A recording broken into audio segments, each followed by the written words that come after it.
Let's talk about Cynthia Abcug. Before we dive into Cynthia Abcug, I want to play a video to get you caught up on the backstory of this case.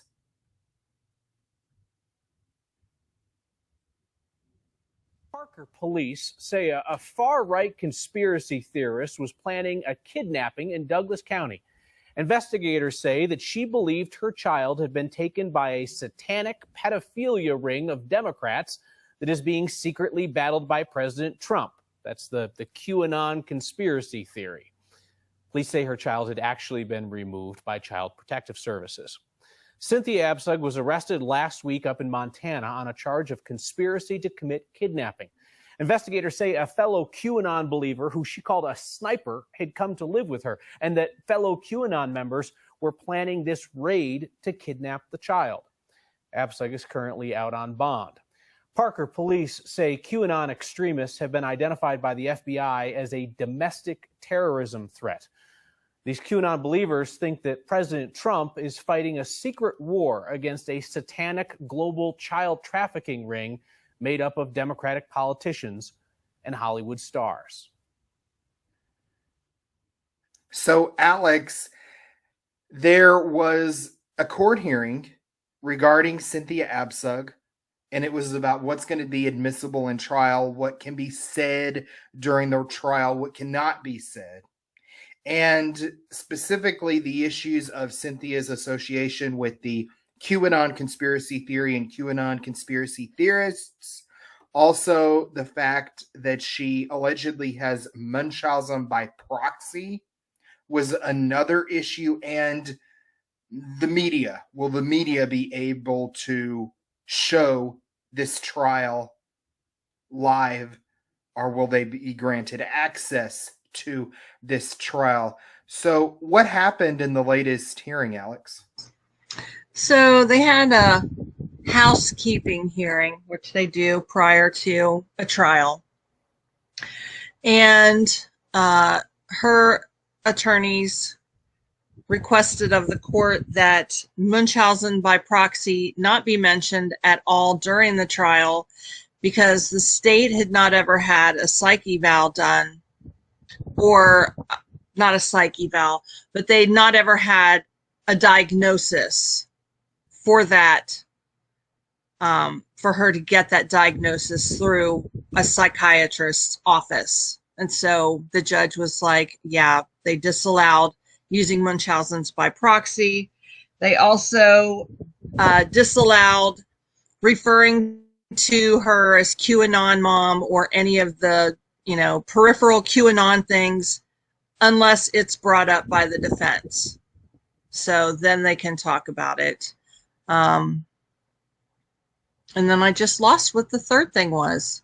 Just totally blew over my head. Oh, yes. Yeah. So they are not going to allow live streaming in the courtroom, video coverage, but they will allow journalists in the courtroom, and they can take notes and do it the old school way and run out during breaks and do their lives then. So Mert will be there Monday. From what I understand, he'll be there the full week covering. So hopefully he takes good notes and gives us good reports during breaks about what's going on. But I'm really interested, to see what happens next week. She's being charged with the conspiracy to commit armed kidnapping as well as a child abuse case, or a child abuse charge. And I don't know if it's medical child abuse that they've charged her with or just child abuse. I forget. So why do you think they're not allowed to bring up the fact that she has Munchausen by proxy? Because that's why her child was removed from her custody. So her child was removed from her custody. She's upset about it. She plots with these QAnon conspiracy theorists to get her child back. And the jury's not going to be able to hear why her child was removed from her. Right. Because of Munchausen by proxy. So why do you think they're not allowed to bring that up during the trial? Because they don't have an expert to testify that she has Munchausen's by proxy because the state never did or never had anyone do a psychological evaluation, because that's a DSM, an actual psychiatric diagnosis. They have to have someone that can say, yes, we evaluated her and she does have Munchausen's. And so they do not have that expert witness to testify on that fact. That's why they can't mention that she has Munchausen's by proxy. So in my opinion, as a non-lawyer here, I think the state dropped the ball on that part, that they didn't get someone to medically evaluate or, do a psychological evaluation of her and find her to have Munchausen's by proxy so that they could use that in their case. Mm-hmm. What exactly is Cynthia Abcug alleged to have done to her son, a little boy?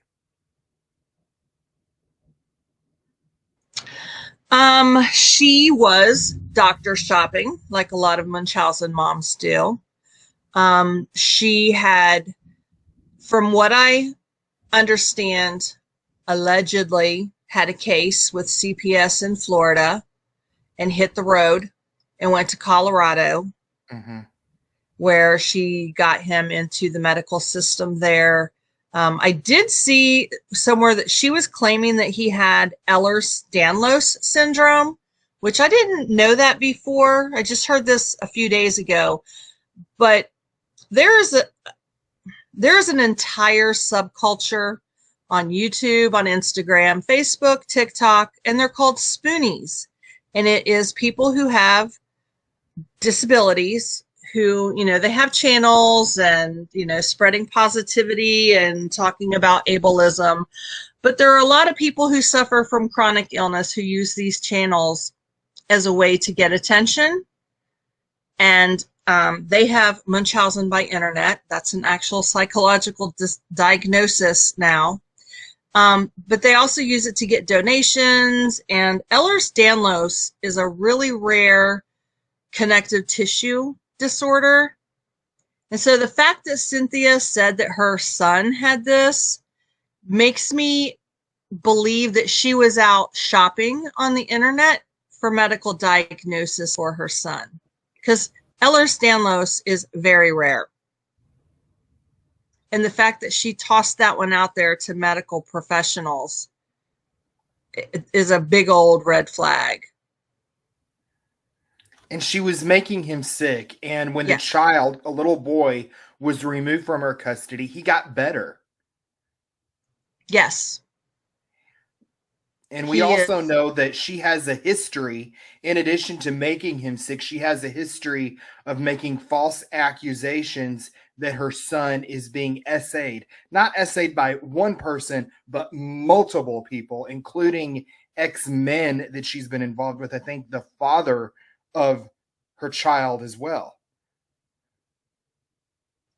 Yes, from what I understand, she did accuse the daughter's father of SA during a custody battle.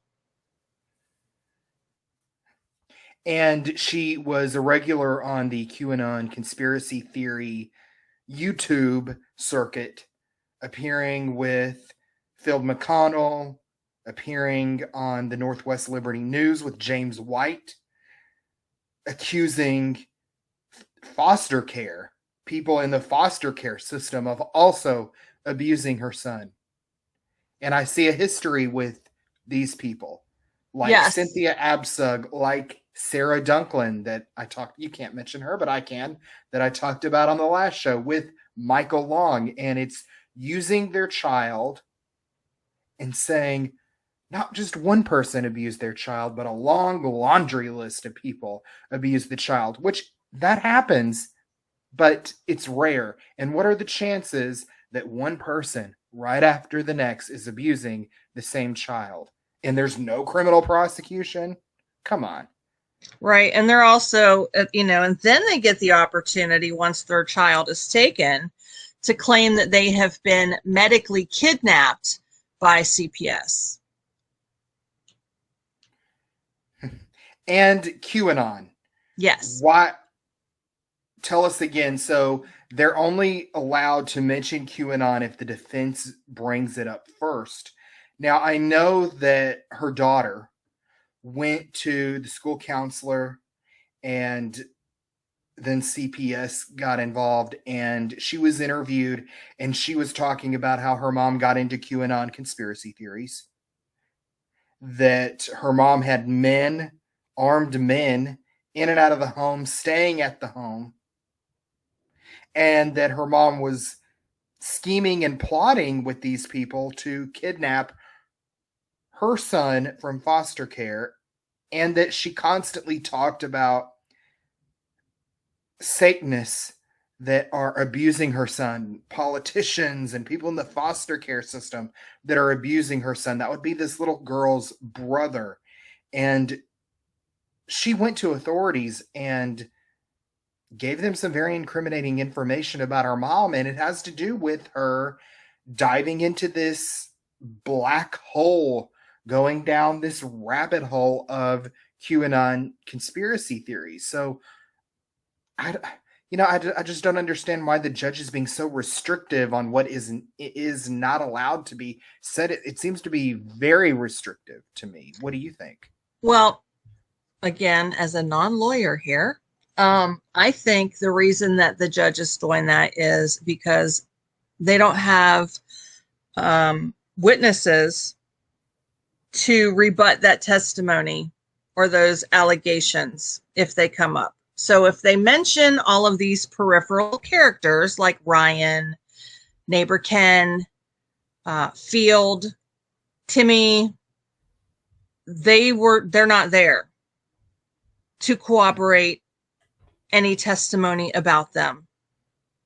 And so I think also because put them on a witness list. I mean, I don't understand. I agree. I agree. I was hoping they would all be dragged in for conspiracy. But the other thing is, I think that they probably want to focus more on the medical abuse, because they can. I mean, they've got a home run with that. The conspiracy to commit armed kidnapping is probably a it's probably not as strong of a charge as them having the medical abuse, the child abuse charge, which is much stronger, and they can prove that very easily. So I think they're focusing more on the medical abuse and less on the conspiracy and dragging in the QAnon stuff. So that's my opinion of why QAnon is not to interrupt, but the QAnon conspiracy, that's very politically charged. And that's like an entire issue with jury selection. You're going to have to filter out people that may believe in that. And it's very common. It's a lot more common than we think. People that actually believe in those conspiracy theories. And, it just makes it kind of political. And that's maybe a burden on the defense and the prosecution. So I can understand why they're not really wanting to focus on that so much. But to me, as someone that likes to know the truth, the whole truth, and nothing but the truth, it kind of pisses me off when things are so restricted and we're focusing with a very limited scope on certain things and not letting all the truth come out and letting the chips fall where they may. Right. I mean, when I, saw, the hearing and what had happened, I mean, I was a little bit taken aback that, some of this stuff was not allowed, but also you and I probably have a lot more understanding of what was going down with the peripheral characters than the state of Colorado does. So I think that, to me, that's why it's bothersome, because we know all of these dirtbags around her and what they've been doing, whereas Colorado is just focusing on her. So I think, we think it's really important. I wish they would have dragged them all in and charged them with conspiracy. But I didn't get my wish. One day, though. She wouldn't have been able to pull this off without their help. Absolutely. And what we're talking about, everybody, is Cynthia Abcug, the mother that's going on trial for medical abuse of a child and plotting to kidnap her child from foster care with these QAnon conspiracy theorists. She's being charged with that, but the people that aided and abetted and were her co-conspirators, her partners in crime, they've gone uncharged as of now. And we're talking about Phil McConnell, who told Cynthia Abcug that he worked for Donald Trump. We're talking about Timothy Homseth and Randy Erickson, who said that they work for the Pentagon Pedophile Task Force. We're talking about Sarah Dunklin, the chair of the Deshae County Republican Party in Arkansas, who found Cynthia Abcug online, latched onto her, and got her on Phil McConnell's show. We're talking about Sarah Dunklin's boyfriend, Ryan Wilson, who stayed with Cynthia and traveled with her all around the country while she was on the run and the FBI was after her.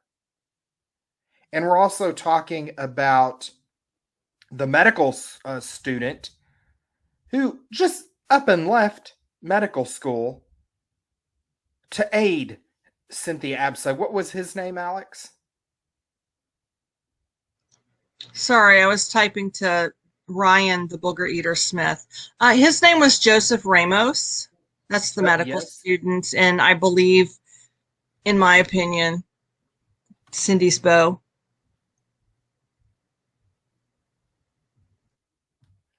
Mm-hmm. Yeah.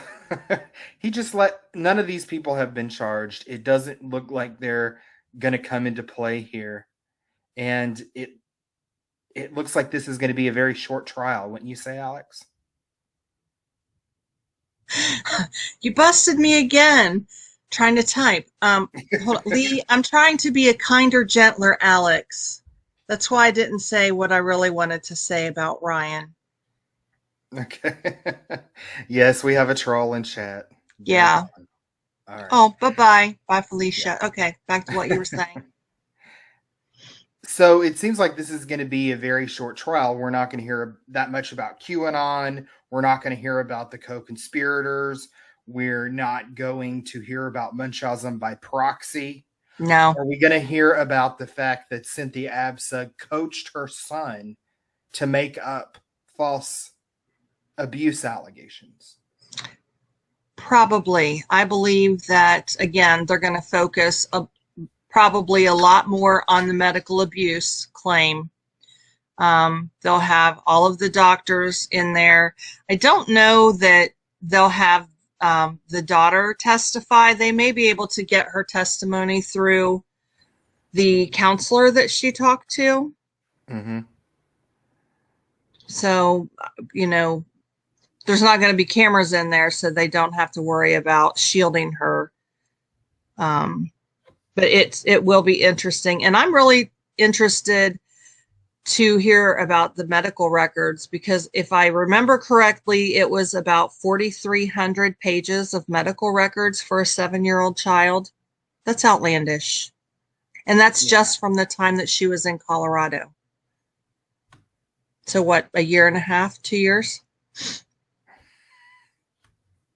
And she was moving around the country, going from doctor to doctor. It seemed like when doctors or CPS in one state would figure out what she was up to, she would take off and move, which is a very common MO with these Munchausen by proxy mothers. Yes. And again, the fact that, you know, she tossed Ehlers-Danlos out there. That's a huge red flag. You know, I think she had also said that he was autistic, on the spectrum. Something about that his level of, like his mental level was way less than his age. So it's going to, like I said, it's going to be interesting to hear about, you know, exactly what she was telling doctors. And they were treating him. Hmm. And as soon as the child was removed from her custody, he got better, which is extremely Yes. telling. And Yeah. Kim Harp says, who has the child now? CPS? No, he is in a foster placement with, I believe the lady is a nurse. So, and I think Cindy was supposed to have a TPR hearing, which that is a termination of parental rights. I don't know what happened because those are always closed to the public because children are involved. But I think they may have waited for the, to make a TPR decision until after the trial, because if she gets found guilty of this medical child abuse charge, she's going to be TPR'd. Yeah. Which is so ironic because she was doing all of this to get her son back and it all backfired. It has had the complete opposite impact on her custody case with her son. It now looks like she'll probably never see her son as long as he's a minor. He can make that decision once he turns 18 whether he wants to have contact with her, but it looks like she'll probably never see him again. Right. And the whole thing with Munchausen's is it's for attention.